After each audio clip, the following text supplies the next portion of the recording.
हमारे YouTube channel unique academy Balrampur. जैसा कि इस बीच में हम लोग का एक टॉपिक चल रहा था अपवर्तनांक का प्रकाश की चाल से संबंध, और आज हम लोग इसी टॉपिक पर यूपी बोर्ड के जो पिछले साल में जितने भी क्वेश्चन आए हैं इनसे हम लोग आगे एक प्रश्न अर्थात न्यूमेरिकल भी कहते हैं, उस पर हम लोग डिस्कस करेंगे और इन न्यूमेरिकल्स को हम लोग लगाएंगे। ये न्यूमेरिकल्स आपके बोर्ड एग्जाम की तैयारी करने के लिए बहुत ही ज़्यादा आपके लिए महत्वपूर्ण होंगे। और तो चलिए हम लोग बातचीत में ज़्यादा समय बर्बाद ना करते हुए हम लोग आज का अपना न्यूमेरिकल शुरू करते हैं। Let's get start now. अब हमारा न्यूमेरिकल है, सबसे पहले इसे हमको पढ़ना है और इसमें जो जो चीज़ें हमें मालूम है सबसे पहले उसे अच्छे से लिख लेना है, ठीक है। तो न्यूमेरिकल को पढ़ते हैं। इसमें है वायु में प्रकाश की चाल 3.0 गुणे 10⁸ मीटर प्रति सेकंड है। यानी हमें वायु में प्रकाश की चाल बताना है।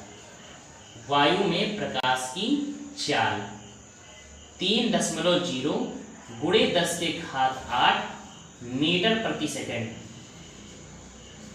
ये हमें पहला चीज पता है। अब प्रश्न को थोड़ा और आगे पढ़ते हैं। यदि जल का अपवर्तनांक 4/3 है, यानी जल का अपवर्तनांक हमको दिया है, जल का अपवर्तनांक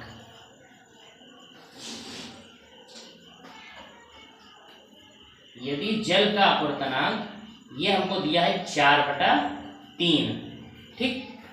अब ये तो हम लोगों ने देख लिया, अब हमें निकालना क्या है, तो जल में प्रकाश की चाल ज्ञात कीजिए। तो हमें जल में प्रकाश की चाल को निकालना है, तो लिखेंगे जल में प्रकाश की चाल,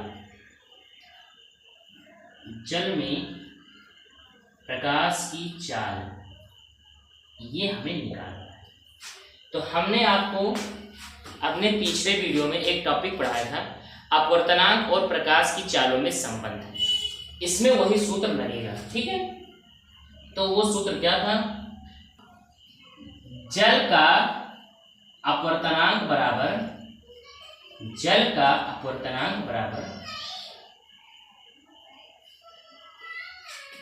वायु में प्रकाश की चाल, वायु में प्रकाश की चाल बटा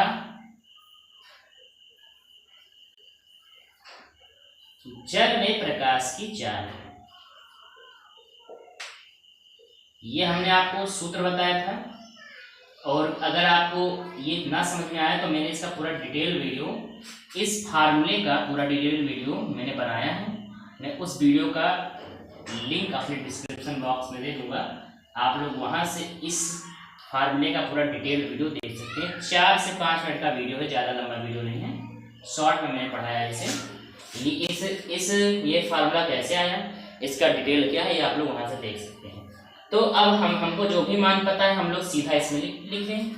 जल का अपवर्तनांक ये हमको दिया है, जल का अपवर्तनांक है 4/3, तो यहाँ पे कर दें 4/3 बराबर वायु में प्रकाश की चाल, ये भी हमें पता है 3.0 गुणे 10⁸ मीटर प्रति सेकंड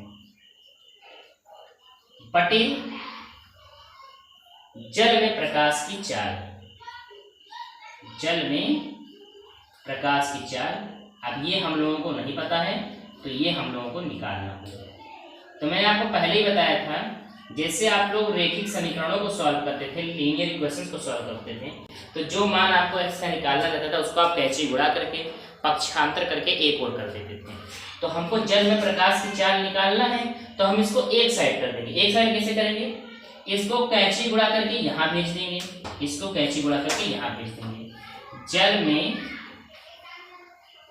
में प्रकाश की चाल, जल में प्रकाश की चाल बराबर, अब ये जो 3 है इसको कैंची गुणा करके यहाँ भेज देंगे, 3 गुणे 3.0 गुणे 10⁸ मीटर प्रति सेकंड बटे इस 4 को कैंची गुणा करके यहाँ नीचे लिखेंगे बटे 4। अब इसी को आप लोग आगे हल कर लीजिए। 3 तिया 9, 9.0 गुणे 10⁸ मीटर प्रति सेकेंड बटे 4। और 9 को जब आप लोग 4 से भाग करोगे तो आपका उत्तर आएगा 2.25 गुणे 10 के घात 8 मीटर प्रति सेकेंड। अब भाग तो आपको, अब आप हाई स्कूल में तो आपको भाग करना आना चाहिए। 9 को आप लोग 4 से भाग करोगे तो आएगा 2.25 और गुणे 10 के घात 8 मीटर प्रति सेकंड तो रहेगा। यही हमारा जल में प्रकाश की चाल है। अतः जल में प्रकाश की चाल, अतः जल में प्रकाश की चाल 2.25 गुणे 10 के घात 8 मीटर प्रति सेकेंड।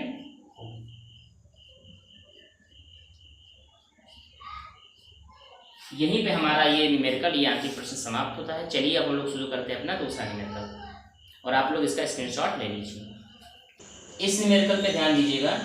ये न्यूमेरिकल यूपी बोर्ड 2014 और 16 में पूछा गया है।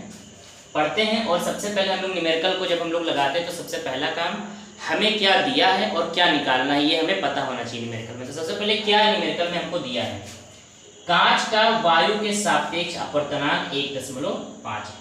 पहला चीज तो हमको ये दिया है कि कांच का वायु के सापेक्ष अपवर्तनांक 1.5 है। तो सबसे पहले इसे लिखते हैं, कांच का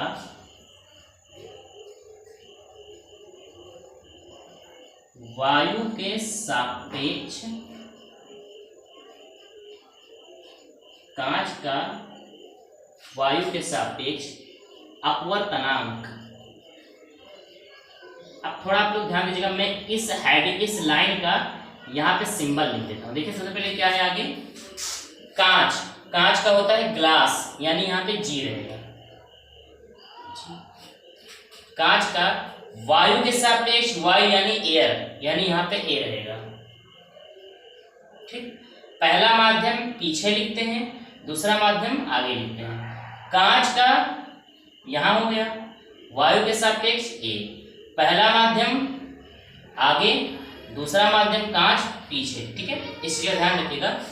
कांच का वायु के सापेक्ष अपवर्तनांक, ठीक है, तो कांच हमारा दूसरा माध्यम हो गया, वायु हमारा पहला माध्यम हो गया। तो दूसरा माध्यम पीछे है यानी जी, और वायु हमारा पहला माध्यम है तो ये आगे है। और अपवर्तनांक के लिए हम लोग n लगाते हैं, यानी यहाँ पे हो जाएगा n, यानी ये ANG का मान दिया हुआ है। ANG बराबर क्या हो जाएगा, 1.5। ठीक, ध्यान दीजिए, ये तो हमने जान लिया कि हमें इस प्रश्न में दिया क्या है। ठीक, अब हमें निकालना क्या है, वायु का कांच के सापेक्ष। मैंने यहाँ पे 2 बार लिख दिया है कांच के, तो इसको मैं यहाँ से हटा देता हूं। वायु का कांच के सापेक्ष, वायु का कांच के सापेक्ष अपवर्तनांक, वायु का कांच के सापेक्ष हमें अपवर्तनांक ज्ञात करना है। तो चलिए लिखते हैं, वायु का कांच के सापेक्ष, कांच के सापेक्ष अपवर्तनांक, वायु का कांच के सापेक्ष अपवर्तनांक। अब इसमें सिंबल किस तरह लिखेंगे, थोड़ा ध्यान दीजिएगा। वायु का कांच के सापेक्ष, तो वायु हमारा दूसरा माध्यम हो गया, कांच हमारा पहला माध्यम हो गया। तो वायु यानी हमारा ये दूसरा माध्यम, यानी हमारा वायु पीछे रहेगा, वायु यानी एयर, तो यहाँ पे हम लोग लिखेंगे ए। ठीक, अब अगला क्या है, कांच, कांच हमारा पहला माध्यम है, यानी कांच कहाँ रहेगा, जी यानी ग्लास आगे, कांच को इंग्लिश में लोग ग्लास कहते हैं, यानी जी हमारा आगे रहेगा। और अपवर्तनांक क्या होता है, अपवर्तनांक को हम लोग n से लिखते हैं, ये हमारा पीछे रहेगा, यानी हमें GNA निकालना है। ठीक, अब मैं ये पूरा नहीं लिखूंगा, मैं डायरेक्ट GNA लिखूंगा। अब हमें GNA निकालना है। ठीक, GNA निकालने के लिए, GNA निकालने के लिए आप लोग ध्यान से दीजिए, ध्यान से देखिए, ANG पता है और हमें GNA निकालना है, यानी माध्यमों को पलट दिया गया है। पहले आगे ए था, अब ए पीछे हो गया, जी पीछे था, अब जी आगे हो गया। तो हमें क्या करना है, अगर हम लोग पहले माध्यम को पलट दें, यानी ए को पीछे कर दें और जी को आगे कर दें, तो हमें ये चीज मिल जाएगी ना। और पलटने के लिए हम लोग भिन्न भिन्न का जो अंश होता है उसे नीचे कर देते हैं, हर को ऊपर कर देते हैं। यानी ये हो जाएगा 1/ANG, 1/ANG। अरे ये हमारा यही तो लिखा होगा, ANG बराबर 1.5 और ANG बराबर 1/5। ठीक, तो हम लोग 1/ANG बराबर 1/1.5 नहीं लिख सकते, तो मैंने वही लिखा है कि GNA बराबर 1/ANG, यानी यहां पर हम लोग लिख सकते हैं GNA बराबर 1/1.5 और यहां से हमारा GNA बराबर आ जाएगा। अब 1 को 1.5 से आपको भाग करना है, तो मैं थोड़ा बता देता हूं आपको, जिससे आप लोग, अगर आप लोग भिन्नों का भाग पढ़े होंगे तो आप लोगों को यह करने आता होगा। देखिए 1/1.5 इधर ध्यान दीजिएगा, 1/1.5 हमने दशमलव काटा और ये 0 लगा दिया, ये हो गया 10/15। 10 दूना 20, 10×5 = 15, सॉरी 5 दूना 10 और 5 तियां 15, ये हमारा आ गया 2/3। अब हमें 2 को 3 से भाग करना है, तो 3 को बाहर लिखेंगे और 2 को अंदर लिखेंगे, दशमलव लगाएंगे, 0 बढ़ाएंगे, 3 छक्का 18 बचेगा 2, दशमलव लगा है, 0 बढ़ाएंगे, 3 छक्का 18 बचेगा 2। अब ये भाग ऐसे ऐसे चलता रहेगा हमारा, यानी हमारा जो GNA का मान आएगा वो आएगा 0.6, 0.6। और GNA था क्या, वायु का कांच के सापेक्ष अपवर्तनांक, यही हमको निकालना था और ये हमने निकाल दिया। और इसको हम लोग हिंदी में भी लिख देते हैं, अतः वायु का कांच के सापेक्ष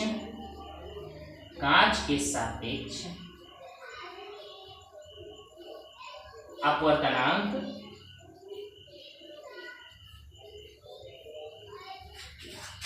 0.66 होगा।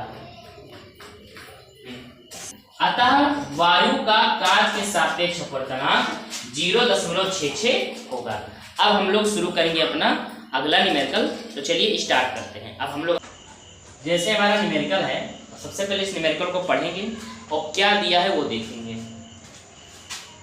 वायु के सापेक्ष किसी पारदर्शी द्रव, अब वायु का तो हो जाएगा हमारा एयर, यानी इसका सिंबल हो जाएगा ए, और पारदर्शी द्रव का होता है लिक्विड, द्रव का होता है इंग्लिश में लिक्विड, और यहां से हम लोग सिंबल ले लेंगे एल, का अपवर्तनांक 1.25 है। यानी हमें सबसे पहले ये दिया है, वायु के सापेक्ष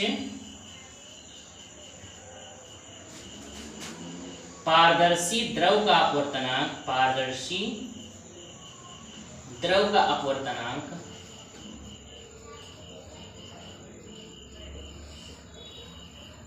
पारदर्शी द्रव का अपवर्तनांक।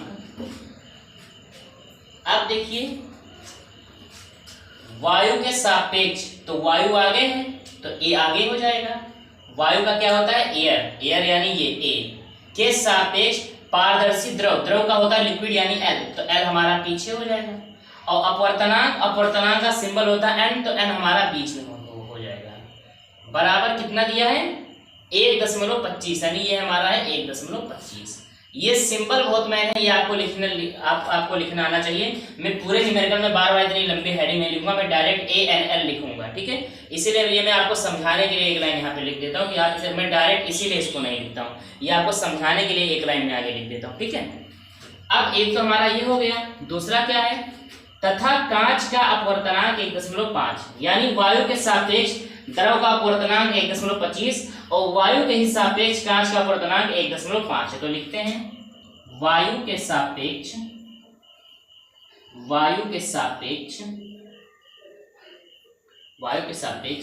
कांच का अपवर्तनांक। अब कांच का सिंबल मैंने आपको पहले ही बता दिया, कांच को इंग्लिश में कहते हैं ग्लास, ग्लास को हम लोग जी से लिखते हैं। तो वायु हमारा आगे है, वायु के सापेक्ष यानी हो जाएगा ए। पीछे क्या है हमारा, पीछे हमारा कांच है, तो कांच को इंग्लिश में ग्लास कहते हैं, यानी ये है जी। और अपर्तनांक, अपर्तनांक का मतलब हो गया एन, ठीक, बराबर ये कितना है 1.5 यानी हो जाएगा 1.5। अब हमें निकालना क्या है, द्रव के सापेक्ष कांच का अपर्तनांक, ये हमको निकालना है। द्रव के सापेक्ष ये हमको निकालना है, द्रव के सापेक्ष कांच का अपवर्तनांक, द्रव के सापेक्ष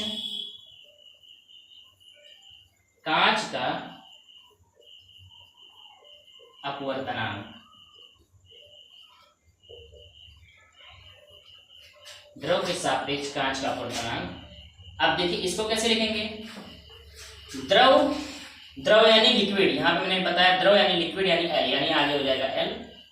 और पीछे क्या है, द्रव के सापेक्ष कांच, कांच यानी ग्लास यानी जी। और इसका अपवर्तनांक, अपवर्तनांक यानी एन, यानी एल एन जी निकालना है, एल एन जी ये हमें निकालना है। तो आप लोग ध्यान दीजिए, इधर थोड़ा ध्यान दीजिएगा, मैं आपको रफली समझाता हूँ। एल एन जी हम लोगों को निकालना है, तो अगर हम लोग ए एन एल को ए एन जी से भाग कर दें, ए एन जी से भाग कर दें, तो ये ए और ये ए तो कैंसिल हो जाएगा, यानी ऊपर बचेगा एल और नीचे बचेगा जी। तो यही तो हमको निकालना है एल एन जी।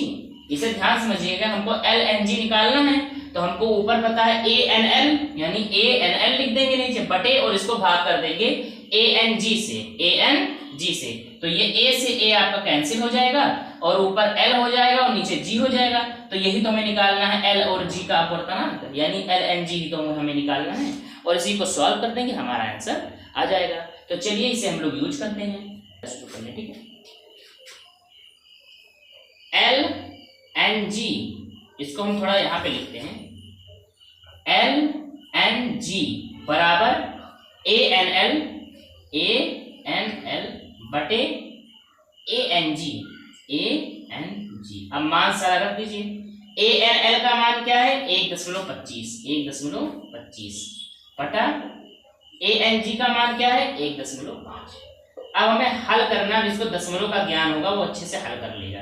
मैं बता देता हूँ, सबसे पहले हम दोनों को क्या बनाएंगे, लाइजेसिमल बना लेंगे, अर्थात दोनों के हम लोग दशमलव स्थान को बराबर कर लेंगे। यहाँ पे दशमलव स्थान 2 है, तो यहाँ पर भी हम लोग दशमलव स्थान 2 चाहिए, 1 है तो 1 0 बढ़ा देंगे, ये हो जाएगा 2। दशमलव स्थान बराबर करते ही ये और ये दशमलव हमारा कट जाएगा, यानी ये आ जाएगा 125 बटा 150।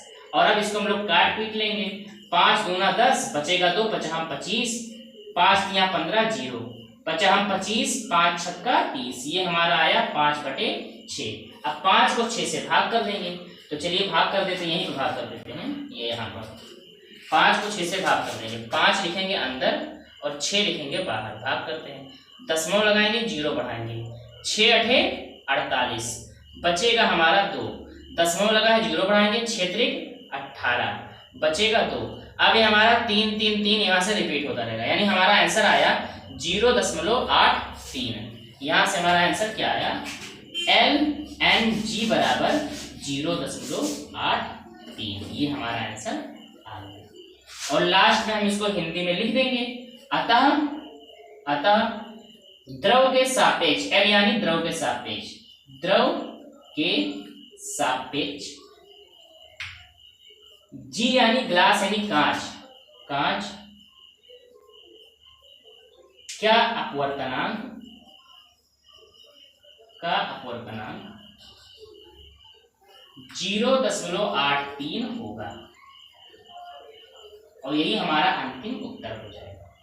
अब आप लोग जल्दी से इसका स्क्रीनशॉट ले लीजिए, और आज मैं आप लोगों को एक अच्छा न्यूमेरिकल देता हूँ, आप लोगों को होमवर्क में करके लाना है और अपना अपना आंसर में मुझे कमेंट करना है। तो चलिए जल्दी से आप लोग इसका स्क्रीनशॉट ले लीजिए। वायु के सापेक्ष जल तथा कांच के अपवर्तनांक क्रमशः 4/3 और 3/2 हैं, यानी वायु के सापेक्ष जल का अपवर्तनांक 4/3 और वायु के सापेक्ष कांच का अपवर्तनांक 3/2 है। तो हमें निकालना क्या है, जल के सापेक्ष कांच का अपवर्तनांक ज्ञात कीजिए। अब हमें जल के सापेक्ष कांच का अपवर्तनांक निकालना है। अब ये आज आप लोगों का होमवर्क है, यानी ये आप लोगों को ये न्यूमेरिकल आपको घर पे करना है, और जो लोग इसका आंसर निकालते हैं, निकाल ले जाते हैं, वो लोग इसका आंसर हमें कमेंट करेंगे, ठीक है। और मैं कमेंट में सबके आंसर का रिप्लाई देने का पूरा ट्राई करूंगा। जिसका सही होगा उसे मैं कॉन्ग्रेचुलेसन लिख के भेजूंगा। और अब 2-3 कमेंट देखने के बाद मैं इसका सही आंसर भी कमेंट कर दूंगा, ठीक है। तो चलिए अब हम लोग मिलेंगे अपने नेक्स्ट वीडियो में।